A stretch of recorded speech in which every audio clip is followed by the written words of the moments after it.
Joining us now is Skanda Amarnath. He's the Executive Director of Employ America, and he's out with an interesting new plan in order to take on the gas price crisis. Let's put this up there on the screen. Caught my eye, an actually useful, actionable report here on what exactly the Biden administration can do via executive order. Skanda, thank you so much for joining the show. Go ahead and outline for us here how the Biden administration could, if they want, actually take on gas prices at the pump for the vast majority of Americans.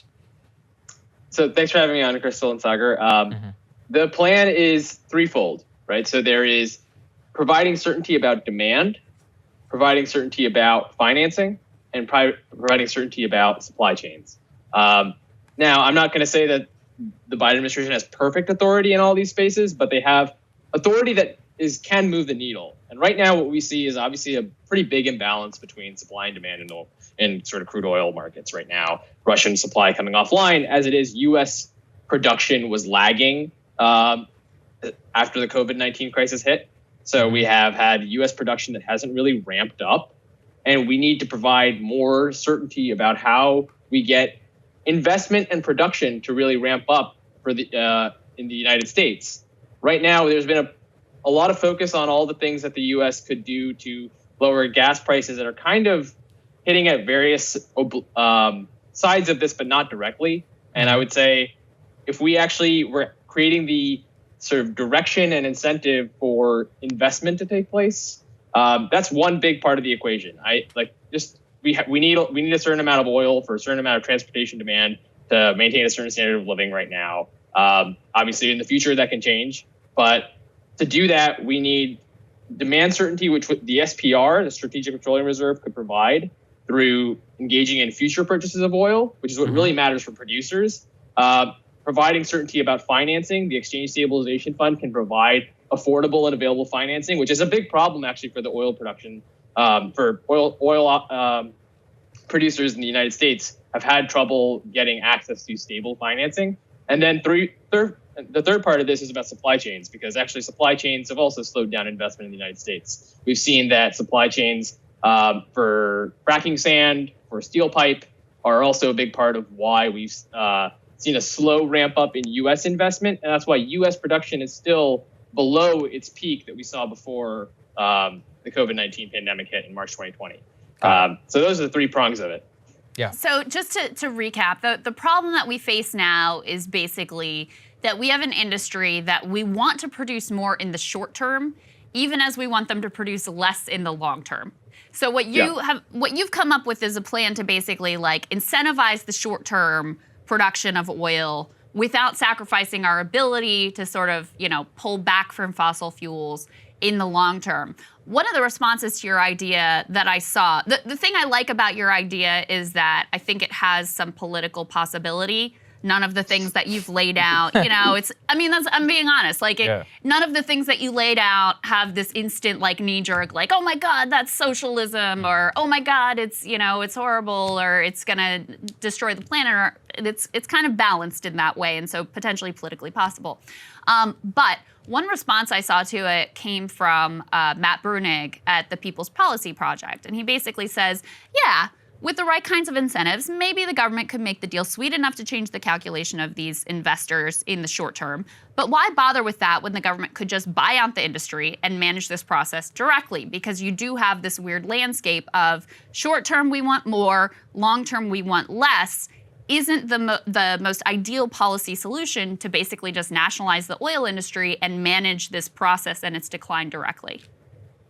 Matt's a really smart guy. I really respect him, but I also think that this is an issue where both political constraints aside, there are challenges associated with state-owned enterprises in oil and gas. You can look at what's happened south of the border as a good example of where state-owned enterprises don't work that well. They can work well. Norway's done a good job with it. Brazil and Mexico have some problems with sort of nationalizing industry. I think if we just get back to some level of both political reality and I would say who has the sort of expertise and knowledge here to actually do this effectively in the short run for this crisis, I would say there's going to have to be some give and take between industry and government. And I don't think that's a bad thing right now. We have a situation where The oil industry has been burned by 3 oil crashes in 7 years. So 2014 to 2020, we had this sort of big decline in the price of oil that was directly tied to sort of OPEC policy, and also just in general, domestic industry was overinvested, I would say. And so we had a situation where that pushed the price of oil down. And if you're a producer who still exists now, you're reluctant to produce because 1 year from now, 2 years from now, we actually don't have a great sense of where oil prices will be. We know this Russia shock could last a long time. Maybe it may not. So that's a lot of uncertainty that they don't want to bear for some somewhat understandable and rational reasons. And their shareholders are telling them, no, don't invest. If you give us back whatever profits you're making right now, because it's just too uncertain. And every time you've kind of gone all in on an investment over the last 3 crashes we've seen, like, it doesn't pay off. So that may not be true in the future, but that's something that like is an important part of like why we got to where we got right now. I think it's an interesting case where shareholder capitalism is literally holding the energy markets hostage, Skanda. And, you know, there was a circulating clip of the Pioneer Oil CEO being like, listen, even if it's 150, 200 a barrel, we're not going to increase production. And I'm like, what the heck? Like, this is crazy. And it just seems to me that the government is the only actor in this scenario which could at least realign or change the incentives. As you say, within a political world where, look, nobody on the left is ever going to subsidize oil companies forever. It's just not going to happen. On the right, at the same time, they're like, oh, drill, baby, drill, but they don't necessarily want to spend any of the money. As you point out, we already have all of these facilities in place. So from that authority perspective, what would it take in order to see some of this actually get done? Because what I see right now is total helplessness in the oil markets. Ron Klain, you know, flying down to Venezuela, being like, please drill, we need some oil. It's like, that's not going to do anything, you know, especially with this extra thick crude and our refining capacity. Yeah, I mean, there's all sorts of complexities with respect to oil, but when it comes down to it, really is supply and demand right now, and there is a lot of supply that needs to probably come online. A lot of the sanctions that we put in place are actually going to take Russian production down over time, just because they are meant to sort of cripple the Russian oil and gas sector in sort of a 2, 3, 4, 5 year horizon. So we actually do need to think slightly more long term as well as short term here, that you're going to need a certain amount of oil, a certain amount of gas. We have enough gas in the United States, at least. Oil itself is something that requires a lot of investment just to keep production online.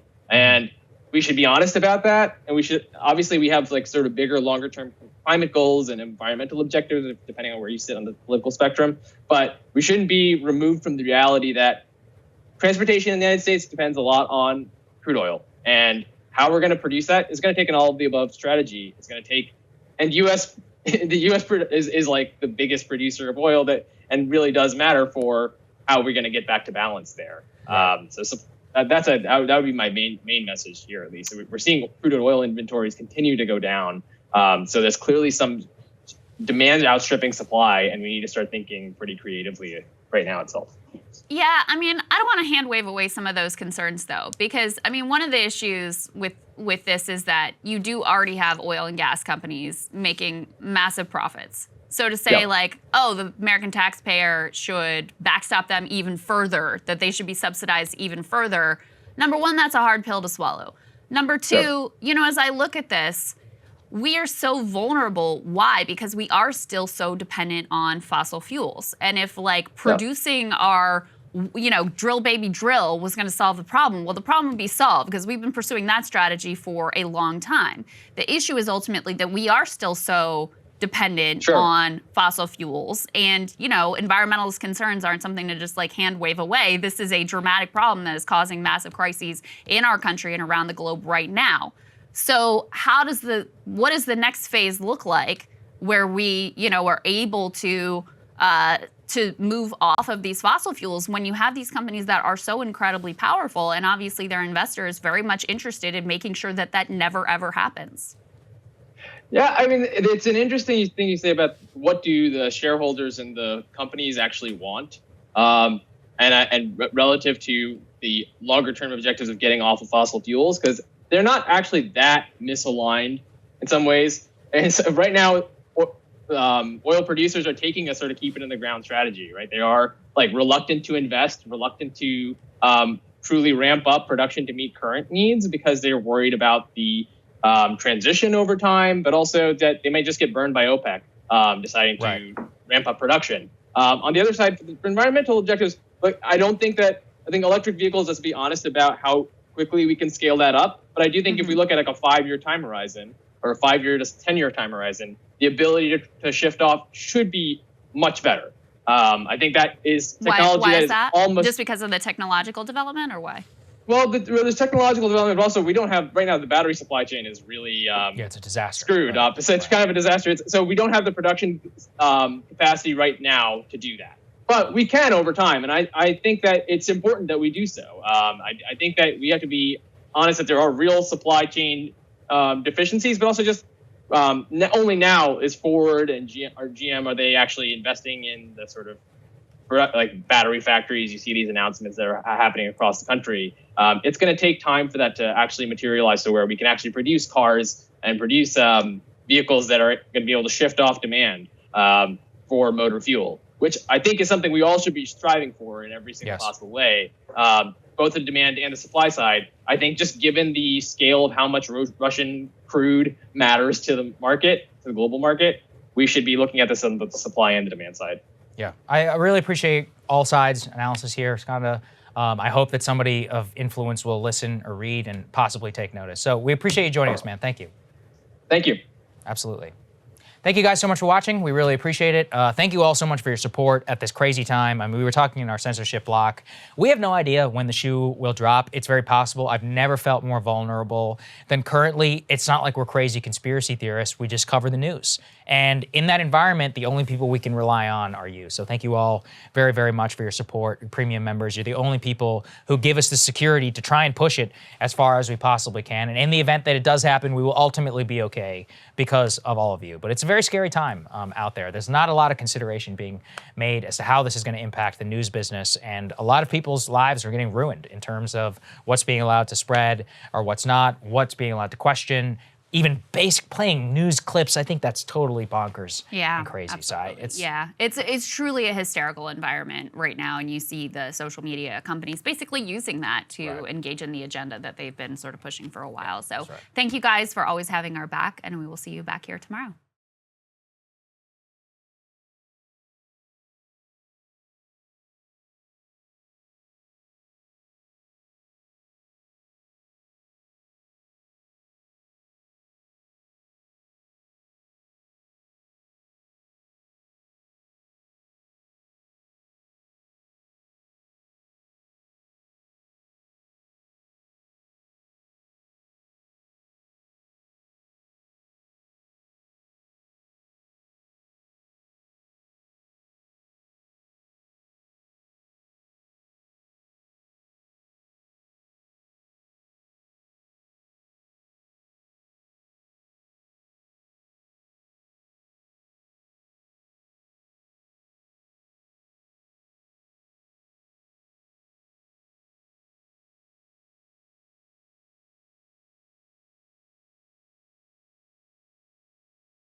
Hey guys, thanks so much for watching. That's right. Just as a reminder, you can become a premium subscriber today. Watch the full show completely uncut, our reactions to each other's monologues. You get to listen to it, you get to ask us questions, all that good stuff. Link is right there in the description or at breakingpoints.com. Best of all, great way to say screw you to the mainstream media.